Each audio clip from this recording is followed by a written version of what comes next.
Hello दोस्तों, स्वागत है आपका संकल्प स्टडी पॉइंट में। तो दोस्तों, इससे पहले जैसे कि आप लोगों ने देखा होगा, हमने सामान्य हिंदी की रिवीजन सीरीज चलाई थी, जो हमारी चैप्टर वाइज रिवीजन सीरीज थी, जिसमें हमने एमसीक्यू क्वेश्चन सीरीज को यहाँ पे चलाया हुआ था। अच्छा, जो मल्टीपल चॉइसेस क्वेश्चंस थे हमारे, हमने उसमें वर्णमाला की बात करी। वर्णमाला के अंतर्गत जितने भी हमारे इंपॉर्टेंट क्वेश्चन बनते थे, जो एग्ज़ाम की दृष्टि से इससे पहले पूछे गए हैं, जिनके पूछे जाने की आशंका थी, उन सभी क्वेश्चनों के बारे में हमने डिस्कस किया। आज हम बात करेंगे वर्तनी की, यानी कि स्पेलिंग की। तो दोस्तों, जो हमारे व्याकरण का जो ये पोर्शन है, इसमें वर्तनी में कि कौन से शब्द कैसे लिखे जाते हैं, आप लोगों ने देखा होगा। चाहे उत्तराखंड के एग्ज़ाम से रिलेटेड हो या फिर कोई सेंट्रल लेवल के जो एग्ज़ाम हैं, उनमें वर्तनी पूछी जाती है और वर्तनी से 1 से 2 क्वेश्चन हर एग्ज़ाम में देखने को मिलता है। तो आज बात करेंगे सामान्य हिंदी में वर्तनी के एमसीक्यूज़ के बारे में। इसको हम 2 पार्ट में लेके आएंगे। लगभग 100 से 115-20 के आसपास इसमें हमारे टोटल क्वेश्चन बनने वाले हैं, जिसमें से हम पार्ट फर्स्ट आज लेके आए हैं। आप लोग वीडियो के साथ बने रहिए और इसमें बेहतर से बेहतर अनुभव लेते रहिए। तो देखिए दोस्तों, पहला ही क्वेश्चन है, निम्नलिखित में से शुद्ध वर्तनी का चयन कीजिए। तो दोस्तों, सबसे पहले उन्नति लिखते कैसे हैं। तो दोस्तों, जो उन्नति लिखा जाता है, कभी भी ध्यान दीजिएगा, उन्नति यानी कि छोटी ई की मात्रा इसमें होती है। इसमें एक पहले न होता है, यानी कि आप लोग इसको ऐसे लिखते हैं, उन्नति। इस तरीके से उन्नति को लिखा जाता है। तो इसका जो सही आंसर है वो ऑप्शन नंबर सी है। फिर बात करेंगे नेक्स्ट क्वेश्चन की। यह रास्ता दुर्गम है, सावधानी से चलें। अच्छा, इसमें शुद्ध दुर्गम की जो शुद्ध वर्तनी है उसके बारे में बात करता है। तो दोस्तों, जो दुर्गम की शुद्ध वर्तनी है वो हमारा ऑप्शन नंबर डी है। फिर बात करेंगे नेक्स्ट क्वेश्चन की, शुद्ध वर्तनी का चयन कीजिए। तो इसमें दोस्तों देखिए, अन्वेषण की बात कर रहा है। तो अन्वेषण का जो शुद्ध यहाँ पे देखने को मिलेगा, जो शुद्ध रूप है वो हमारा अन्वेक्षण है। ठीक हो गया, अन्वेक्षण हमारा क्या हो गया, इसका शुद्ध रूप है। फिर बात करेंगे शुद्ध वर्तनी का चयन कीजिए। क्वेश्चन नंबर 4 की बात करेंगे। इनमें से जाह्नवी, यानी कि जाह्नवी जो हमारी शब्द है, उस जाह्नवी शब्द का शुद्धतम रूप के बारे में बात करता है। तो दोस्तों, जो हमारा जाह्नवी होता है, कभी भी ध्यान दीजिएगा, जाह्नवी हमारा ऐसे होता है। जो हमारा ह होता है, ह के नीचे ऐसे न बना होता है और जाह्नवी इस तरीके से लिखा जाता है। इस पे वो बन नहीं पाया है क्योंकि ह के नीचे से इसमें हमारा न बनता है। फिर बात करेंगे शुद्ध वर्तनी का चयन कीजिए। तो दोस्तों, इसमें जो हमारा अधोपतन था, उस अधोपतन को कैसे लिखा जाता है उस चीज़ के बारे में पूछा गया है। तो दोस्तों, जो हमारा अधोपतन है उसको हमारा अधधन पतन लिखा जाता है। कभी भी अधोपतन को ऐसे नहीं लिखा जाएगा, ये हमारा गलत हो जाता है। अगर अधोपतन की बात करेंगे तो अधधन पतन होता है, इसको हम अधोपतन पढ़ा जाता है। फिर देखिए, उसके बाद क्वेश्चन नंबर 6 की बात करेंगे। तो दोस्तों, इसमें सृष्टि की बारे में पूछता है कि सृष्टि का जो सही रूप है, जो हमारा सही वर्तनी है वो कौन सी है। तो दोस्तों, जो ऑप्शन नंबर सी है वो सृष्टि का हमारा सही वर्तनी यहाँ पे होने वाली है। फिर बात करेंगे क्वेश्चन नंबर 7 की, शुद्ध वर्तनी का चयन कीजिए। अच्छा, इसमें से कृपा। तो दोस्तों, कृपा को कैसे लिखा जाता है, हमारा ऑप्शन नंबर डी जो है, कृपा को हमारा ऐसे लिखा जाता है। यानी कि जो हमारे ऊपर से जो रॉ लग रहे हैं वो नहीं लगेंगे, नीचे से हमारा रॉ लगेगा और कृपा को हमारा ऐसे लिखा जाता है। फिर बात करेंगे नेक्स्ट क्वेश्चन की। तो इसमें भी शुद्ध वर्तनी के तहसीलदार की शुद्ध वर्तनी के बारे में बात करता है। तो दोस्तों, तहसीलदार की जो शुद्ध वर्तनी होती है वो हमारी तहसीलदारी होती है। कभी भी ध्यान दीजिएगा आप लोग, तहसीलदारी इसमें सही वर्तनी हमारी होती है। फिर बात करेंगे हम अपकीर्ति की जो शुद्ध वर्तनी है उसके बारे में। तो दोस्तों, जो अपकीर्ति की जो शुद्ध वर्तनी होती है वो हमारी अपकीर्ति, यानी कि ऑप्शन नंबर बी इसका सही आंसर होने वाला है। अपकीर्ति ऐसे लिखा जाता है। फिर बात करेंगे शुद्ध वर्तनी का चयन कीजिए, क्वेश्चन नंबर 10 के बारे में। तो हमारा छः कैसे लिखा जाता है। तो दोस्तों, आप लोगों ने देखा होगा वर्तनी में, आप लोगों ने जब संस्कृत के जो शब्द देखे होंगे, तत्सम जो शब्द हैं, उसमें भी हमारा छः इसी तरीके से लिखा जाता है। इसमें छः ऐसे या फिर छः ऐसे नहीं लिखेंगे, छः के पीछे दो, यानी कि जो हमारे जो पासरों में दो बिंदे होते हैं वो लगे होते हैं, इसी को हमारा शुद्ध वर्तनी के रूप में देखा जाता है। फिर बात करेंगे शुद्ध वर्तनी का चयन, अच्छा, तरुण का जो शुद्ध वर्तनी है उसके बारे में बात करता है। तो दोस्तों, इसमें जो हमारा तरुण है, यानी कि बड़ी ऊ की मात्रा है वो नहीं होगी, बल्कि जो हमारा तरुण है, इसमें छोटी रॉ में हमारी जो रू है वो ये वाली रू होगी, बल्कि इसके जगह पे हमारी ये वाली रू नहीं देखने को मिलेगी। तो इसका जो शुद्ध रूप होता है वो हमारा तरुण का ये होता है। फिर बात करेंगे शुद्ध वर्तनी के बारे में, कुमुदिनी की जो हमारी शुद्ध वर्तनी है उसके बारे में। इससे पहले ये पूछा गया क्वेश्चन है दोस्तों, आप लोगों ने अगर ध्यान दिया होगा तो इससे पहले पूछा गया क्वेश्चन है। तो इसका जो शुद्ध वर्तनी होता है दोस्तों वो कुमुदिनी होता है। कुमुदिनी इसका शुद्ध वर्तनी है, ऑप्शन नंबर सी इसका सही आंसर होगा। फिर बात करेंगे शुद्ध वर्तनी का चयन कीजिए। अच्छा, वर्तन का जो सही हमारा वो होता है, वर्तनी होती है, वो कौन सी होती है?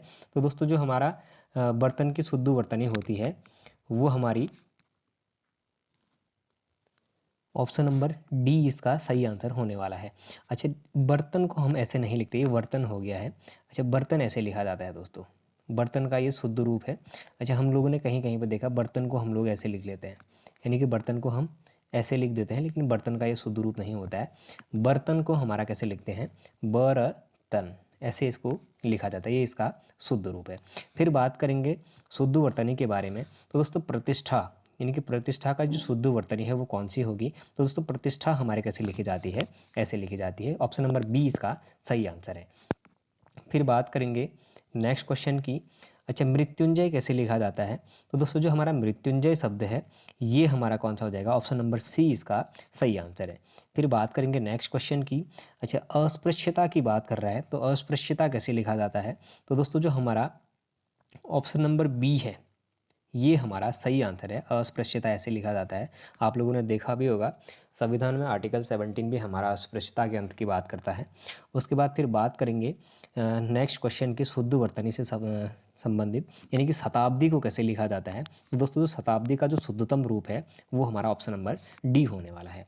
फिर बात करेंगे त्रयोदश यानी कि त्रिदोष की हमारी जो संधि क्या कहते हैं शुद्ध वर्तनी है उसके बारे में। तो जो हमारा त्रिदोष होता है दोस्तों ये इसका सही संधि सही वर्तनी होती है, जो हमारी क्या है? त्रिदोष है। फिर बात करेंगे नेक्स्ट क्वेश्चन की। अच्छा, औद्योगिकरण यानी कि औद्योगिकरण का जो शुद्धतम रूप है वो कौन सा होता है? अच्छा, उद्योगीकरण होता है, औद्योगिकरण होता है, फिर औद्योगिकरण होता है, फिर औद्योगिकरण होता है। तो दोस्तों ये औद्योगिकरण होता है हमारा, ये ऑप्शन नंबर बी इसका सही आंसर है। फिर बात करेंगे परिणीति की शुद्ध वर्तनी के बारे में। तो दोस्तों जो परिणीति होती है वो हमारी कौन सी हो गई? ऑप्शन नंबर ए इसका सही आंसर है। परिणीति ऐसे लिखा जाता है दोस्तों, परिणीति। ठीक हो गया। फिर उसके बाद बात करेंगे शुद्ध वर्तनी में स्थाई कैसे लिखी जाती है। तो दोस्तों जो हमारा स्थाई है इसका जो शुद्धतम रूप है वो हमारा स्थाई का कौन सा हो जाएगा? ऑप्शन नंबर बी हो जाता है। अच्छा दोस्तों स्थाई ऐसे नहीं होता है, ध्यान दीजिएगा। स्थाई का ये वाला रूप हमारा सही नहीं है, बल्कि स्थाई कैसे लिखा जाता है ये हमारा सही रूप है। फिर बात करेंगे शुद्ध वर्तनी का चयन कीजिए। अच्छा, जल्दी कैसे लिखा जाता है? तो दोस्तों जो जल्दी शब्द है हमारा, जल्दी शब्द का जो सही हमारा उच्चारण रहेगा वो हमारा कौन सा हो गया? ऑप्शन नंबर ए इसका सही आंसर हो जाएगा। फिर बात करेंगे नेक्स्ट क्वेश्चन के बारे में। शुद्ध वर्तनी का चयन इसमें भी करना है। इसमें हमारा प्रकथन या फिर इसमें प्राकथन जो हमारा दिया गया है इसका जो शुद्ध रूप होता है वो दोस्तों हमारा प्राकथन होता है, जो हमारा ऑप्शन नंबर ए इसमें सही आंसर होगा।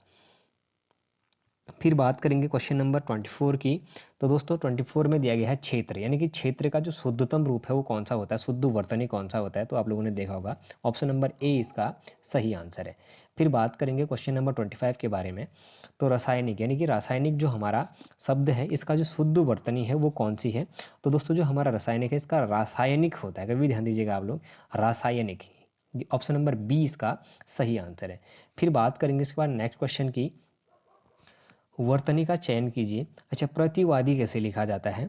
दोस्तों जो हमारा प्रतिवादी जो शब्द है वो ऑप्शन नंबर ए हमारा इसका सही आंसर रहने वाला है। फिर बात करेंगे उसके बाद शुद्ध वर्तनी में द्वंद्व कैसे लिखा जाता है। तो आप लोगों ने देखा होगा द्वंद्व समास में भी देखा होगा आपने, द्वंद्व समास को एक दूसरे से कैसे हम लोग पहचान सकते हैं द्वंद्व समास को। तो दोस्तों आप लोगों ने देखा होगा जिसके जो शब्द हैं वो विपरीत, जैसे आस और पास, आस पास, यानी कि क्या है एक दूसरे के विपरीत शब्द हैं और बीच में जिनके योजक चिन्ह लगे होते हैं उनको द्वंद्व समास के अंतर्गत देखा जाता है। तो दोस्तों जो द्वंद्व का जो सही रूप था हमारा वो कौन सा है? ऑप्शन नंबर सी इसका सही रूप है। फिर बात करेंगे शुद्ध वर्तनी का चयन कीजिए। अच्छा, उत्सव कैसे लिखा जाता है? दोस्तों उत्सव का जो शुद्धतम रूप है हमारा वो हमारा कौन सा हो गया? ऑप्शन नंबर बी इसका सही आंसर है। फिर बात करेंगे शुद्ध वर्तनी में निर्देशन कैसे लिखा जाता है। तो दोस्तों जो हमारा निर्देशन का प्रयोग किया जाता है, तो दोस्तों हमारा निर्देशन मेन इसमें जो शब्द है निर्देशन ना होकर निर्दर्शन है। तो दोस्तों ऑप्शन नंबर बी जो हमारा ये हमारा क्या हो जाएगा? इसमें सही आंसर हो जाएगा। निर्दर्शन हमारा कैसे लिखा जाता है? ऑप्शन नंबर बी इस तरीके से लिखा जाएगा। फिर बात करेंगे ज्येष्ठ कैसे लिखा जाता है, यानी कि ज्येष्ठ और कनिष्ठ, यानी कि ज्येष्ठ बोले तो बड़ा, कनिष्ठ बोले तो छोटा। तो दोस्तों जो ज्येष्ठ लिखा जाता है ये हमारा ऑप्शन नंबर डी जो है ये इसका सही आंसर है। फिर बात करेंगे नेक्स्ट क्वेश्चन की। अच्छा, अंतर्ध्यान कैसे लिखा जाता है? तो दोस्तों जो हमारा अंतर्ध्यान शब्द है ये हमारा ऑप्शन नंबर बी इसका सही आंसर होने वाला है। अंतर्ध्यान हमारा ऐसे लिखा जाएगा। फिर इसके बाद बात करेंगे शुद्ध वर्तनी में जो हमारा अधर्म है, अधर्म को कैसे लिखा जाता है? तो दोस्तों जो अधर्म है हमारा ऑप्शन नंबर सी इसका सही आंसर है। फिर बात करेंगे शुद्ध वर्तनी में अनुक्रम कैसे लिखा जाएगा? तो दोस्तों जो हमारा अनुक्रम है सिंपल सा है, अनुक्रम का पता चल जा रहा है, ऑप्शन नंबर बी इसका सही आंसर है। फिर बात करेंगे शुद्ध वर्तनी में ऋषि कैसे लिखा जाएगा? तो दोस्तों जो ऋषि है हमारा, ऋषि भी नॉर्मल वर्ड है एक, ऋषि हम लोग ऐसे लिखेंगे, ऑप्शन नंबर बी इसका सही आंसर है। फिर बात करेंगे दीर्घायु कैसे लिखा जाएगा?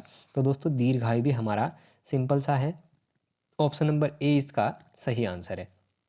फिर उसके बाद श्रृंगार आएगा दोस्तों। अच्छा, ये थोड़ा सा टफ क्वेश्चन है, इससे पहले पूछा गया है, इस पर थोड़ा ध्यान देने की, टफ नहीं है, थोड़ा सा ध्यान देने की बात है क्योंकि इससे पहले एग्जाम में पूछा गया है। इसमें श्रृंगार के option number A B C D यानी कि सभी ही इसमें क्या है, गलत है। हालांकि जो डी है ये थोड़ा सा सही इसको हम कह सकते हैं क्योंकि इसमें आधा जो स्रो है, लेकिन इसमें स्रो भी पूरा ही बना हुआ है, हलंत के साथ स्रो का इसमें प्रयोग हुआ है। दोस्तों जो श्रृंगार होता है वो हमारा ऐसे होता है, श्रृंगार ऐसे लिखा जाता है।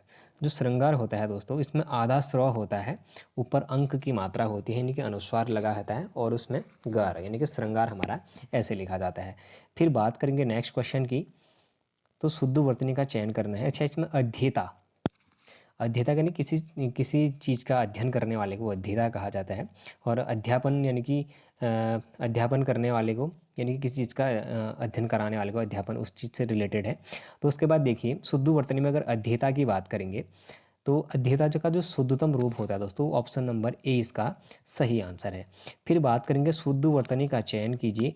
अच्छा, कवित्री, ये इससे पहले बहुत ज़्यादा बार पूछा गया क्वेश्चन है क्योंकि उत्तराखंड खासकर यूकी पीएससी का तो बहुत फेवरेट क्वेश्चन रहा है ये कवित्री।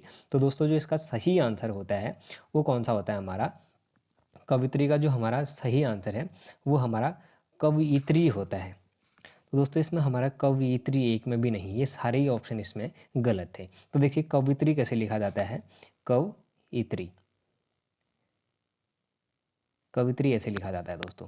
ये इससे पहले लगभग कई बार पूछा गया है। तो कवित्री का जो शुद्धतम रूप होगा वो ये होगा, कवयित्री होता है, ध्यान दीजिएगा। अच्छा, शुद्ध वर्तनी में फिर चयन करेंगे तो नक्षत्र कैसे लिखा जाता है? तो दोस्तों जो नक्षत्र का सही आंसर होने वाला है वो ऑप्शन नंबर वी है। फिर बात करेंगे सही वर्तनी में जो हमारे शारीरिक चीज़ें हैं, शारीरिक यानी कि शारीरिक कैसे लिखा जाता है? तो दोस्तों जो शारीरिक है वो हमारा ऐसे लिखा जाएगा, ऑप्शन नंबर ए इसका सही आंसर है। फिर बात करेंगे शुद्धतम रूप के बारे में यानी कि जो वर्तनी है उसमें जो हमारा अधिशासी है, अधिशासी कैसे लिखा जाता है? तो दोस्तों अधिशासी का जो सही प्रयोग किया जाता है वो हमारा ऑप्शन नंबर ए यानी कि इस तरीके से इसका प्रयोग किया जाता है। फिर बात करेंगे वर्तनी की दृष्टि से कौन सा शब्द सही है। अच्छा, ज्योत्सना की बात करेंगे तो आप लोग ध्यान दीजिएगा, ज्योत्सना में आधा त आएगा, आधा स आएगा, उसके बाद आधा फिर उसके बाद ना आएगा यानी कि 3 शब्द इसमें आधे आएंगे। ज्योत्सना को ऐसे लिखा जाएगा। ये क्वेश्चन पूछा गया है इससे पहले दोस्तों, ध्यान दीजिएगा, इससे पहले पूछा गया क्वेश्चन है, ज्योत्सना का शुद्धतम रूप ये होता है। फिर बात करेंगे उसके बाद वर्तनी की दृष्टि से कौन सा शब्द सही है। अच्छा, सन्यासी का सही रूप कौन सा है उसके बारे में बात करेंगे। तो दोस्तों जो सन्यासी का सही रूप रहने वाला है वो कौन सा है? हमारा ऑप्शन नंबर ए इसका सही आंसर है।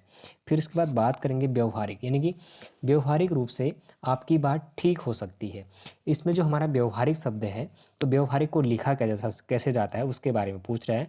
तो व्यवहारिक न होकर व्यावहारिक इसका सही रूप होता है यानी कि ऑप्शन नंबर कौन सा हो जाएगा? हमारा बी इसका सही आंसर है। फिर बात करेंगे उसका कथन अतिशोक्ति मात्र था। इससे पहले अतिशोक्ति भी पूछा गया है कि अतिशोक्ति का जो शुद्धतम रूप है वो कैसे होता है। तो दोस्तों देखिए जो हमारा अतिशयोक्ति होता है वो हमारा कौन सा होता है? ऑप्शन नंबर डी इसका सही आंसर है यानी कि अतिशयोक्ति कैसे लिखा जाएगा? हमारा अतिशयोक्ति। कहीं कहीं पर आप लोगों ने देखा होगा अतिशयोक्ति को ऐसे भी लिखा जाता है, अतिशयोक्ति। अधिकतर लोग इसको भी मानते हैं, लेकिन अगर ल्यूसेंट के अनुसार माने तो अतिशयोक्ति ऑप्शन नंबर डी इसका सही आंसर है। फिर इसके बाद बात करेंगे नेक्स्ट क्वेश्चन की। चातक सुवाती की बूंद का प्यासा होता है। अच्छा, सुवाती को कैसे लिखेंगे अब? दोस्तों सुवाती कहें या फिर इसको सवाती कहें तो इसका जो सही आंसर है दोस्तों तो सुवाती ना होकर ये स्वाति है यानी कि चातक स्वाति की बूंद का प्यासा था यानी कि स्वाति इसका सही आंसर है। फिर बात करेंगे नेक्स्ट क्वेश्चन की। साहित्य और समाज का अन्याश्रित संबंध है। अच्छा, अन्याश्रित कैसे लिखते हैं उसके बारे में बात करें कि अन्योनाश्रित, यानी कि अन्योनाश्रित किसी अन्य पर आश्रित, यानी कि अन्योनाश्रित। ठीक हो गया। तो दोस्तों जो अन्योनाश्रित का जो सही शुद्धतम रूप है वो ऑप्शन नंबर बी हो जाएगा। फिर बात करते हैं नेक्स्ट क्वेश्चन की, रहस्य, रोमांच और वैचित्र्य का समन्वय देवकीनंदन खत्री के उपन्यासों का वैशिष्ट्य है। अच्छा, इसमें जो हमारा वैशिष्ट्य है इसको कैसे लिखा जाता है उसके बारे में बात कर रहा है। ठीक हो गया। तो दोस्तों जो हमारा वैशिष्ट्य होता है वो हमारा कौन सा सही हो जाता है, ऑप्शन नंबर ए इसका सही प्रयोग है। उसके बाद फिर बात करेंगे नेक्स्ट क्वेश्चन की, सेनापति एक सहस्त्र सैनिकों के साथ युद्ध क्षेत्र में पहुंचा। सहस्त्र का इसमें हमें शुद्धतम रूप पूछा गया है। तो दोस्तों जो सहस्त्र लिखने का हमारा शुद्धतम रूप है वो कौन सा हो गया हमारा, ऑप्शन नंबर सी इसका सही आंसर है। फिर बात करेंगे परमात्मा की समग्र ब्रह्मांड का रचयिता है। इनके अब रचयिता कैसे लिखते हैं उसके बारे में, रचयिता का शुद्ध वर्तनी पूछा गया है। तो दोस्तों रचयिता को रचयिता लिखा जाता है, यानी कि ऑप्शन नंबर ए इसका सही आंसर है। फिर बात करेंगे उपर्युक्त पंक्तियों दिनकर की कविता से ली गई हैं, यानी कि उपयुक्त कैसे लिखा जाता है। तो दोस्तों उपयुक्त लिखने का जो हमारा शुद्धतम रूप है वो ऑप्शन नंबर हमारा सी हो जाएगा, यानी कि उपयुक्त ऐसे लिखा जाएगा। फिर बात करेंगे अपराह्न के बाद सूर्य अस्ताचलागामी होने लगता है, यानी कि जो हमारा अपराह्न है, अच्छा इसको अपराह्न पढ़ा जाता है या फिर अपराह्न पढ़ा जाता है। तो दोस्तों इसको अपराह्न पढ़ा जाता है और इसका जो सही शुद्धतम रूप होगा वो ऑप्शन नंबर हमारा डी होगा। फिर बात करेंगे मनुष्य को पूरा परामुखापेक्षी नहीं बनना चाहिए। अच्छा, इसमें जो परामुखापेक्षी लिखा है, परामुखापेक्षी होता है या फिर इसमें कौन सा हो गया दोस्तों हमारा पारमुखापेक्षी होता है। तो दोस्तों इसमें जो हमारा था हमारा क्या होता है, परमुखापेक्षी होता है। कौन सा होता है हमारा, परमुखापेक्षी, यानी कि हमारा ऑप्शन नंबर डी इसका सही आंसर है। लेकिन इसमें ख की मात्रा में आ की मात्रा नहीं लगी है, तो इसको कैसे लिखा जाता है, परमुखापेक्षी। इसको दोस्तों ऐसे लिखा जाएगा, परमुखापेक्षी कहा जाता है इसको। ठीक हो गया। उसके बाद फिर बात करेंगे नेक्स्ट क्वेश्चन की, जहाँ उपमेय के उपमान की संभावना व्यक्त की जाती है वहाँ उत्प्रेक्षा अलंकार होता है। अच्छा, उत्प्रेक्षा कैसे लिखा जाता है। तो दोस्तों जो उत्प्रेक्षा का शुद्धतम रूप होता है वो ऑप्शन नंबर हमारा सी है। फिर बात करेंगे नेक्स्ट क्वेश्चन की, बुढ़ापा दौर्बल्य का सूचक है। अच्छा, इसमें जो दौर्बल्य है, दौर्बल्य को शुद्ध रूप में किस तरीके से लिखा जाता है उस चीज़ के बारे में बात कर रहा है। तो दोस्तों दौर्बल्य का जो शुद्धतम रूप है वो ऑप्शन नंबर हमारा सी हो जाएगा। फिर बात करेंगे तानसेन महान संगीतज्ञ था। अच्छा, संगीतज्ञ को कैसे लिखा जाता है उसके बारे में बात कर रहा है। संगीतज्ञ की हमें यहाँ पर क्या पूछी गई है, शुद्ध वर्तनी के बारे में बात करी गई है। तो दोस्तों हमारा जो संगीतज्ञ का शुद्ध वर्तनी है वो ऑप्शन नंबर बी है। फिर बात करेंगे नेक्स्ट क्वेश्चन की, बच्चों को आगे पढ़ने के लिए वजीफ़ा दिया जाए। अच्छा, वजीफ़ा कैसे लिखा जाता है, ये बड़ा इंपॉर्टेंट क्वेश्चन है, क्योंकि फ़ारसी ध्वनि में आप लोगों ने देखा होगा वजीफ़ा फ़ारसी ध्वनि का शब्द है, अरबी फ़ारसी ध्वनि का शब्द है। तो दोस्तों वजीफ़ा का जो हमारा शुद्धतम रूप है वो ऑप्शन नंबर सी है। और ध्यान दीजिएगा, जब हम वजीफ़ा लिखते हैं वर्तनी में, अगर कभी वजीफ़ा अगर आएगा तो ध्यान दीजिएगा, जौ के नीचे भी तल बिंदु लगेगा और फौ के नीचे भी हमारा क्या लगेगा, तल बिंदु लगेगा। इसीलिए इसको क्या कहा गया, अरबी फारसी ध्वनियों से मिलकर बना हुआ शब्द है। ठीक हो गया। तो वजीफ़ा का शुद्धतम रूप कौन सा हो जाएगा हमारा, ऑप्शन नंबर सी हो जाएगा। फिर बात करेंगे प्रत्येक कथन का अपना एक संदर्भ होता है।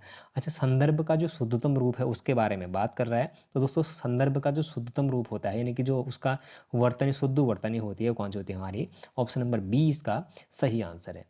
फिर बात करेंगे नेक्स्ट क्वेश्चन की। तो दोस्तों लगभग हमारे 58 क्वेश्चन थे और 58 क्वेश्चन लगभग हमारे हो चुके हैं।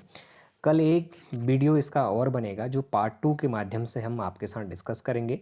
वीडियो लंबी ना बने इसीलिए हमने इसको 2 पार्ट में डिवाइड कर रखा है, क्योंकि इसमें 100 से अधिक क्वेश्चन थे, तो हमने इसको आधे आधे करके 2 पार्टों में डिवाइड कर रखा है। तो दोस्तों यदि अगर आप लोगों को ये वीडियो हेल्पफुल लगी हुई हो तो आप लोग चैनल को ज़रूर सब्सक्राइब करें, अपने दोस्तों के साथ चैनल को ज़रूर शेयर करें, लाइक करें, कमेंट करें। धन्यवाद।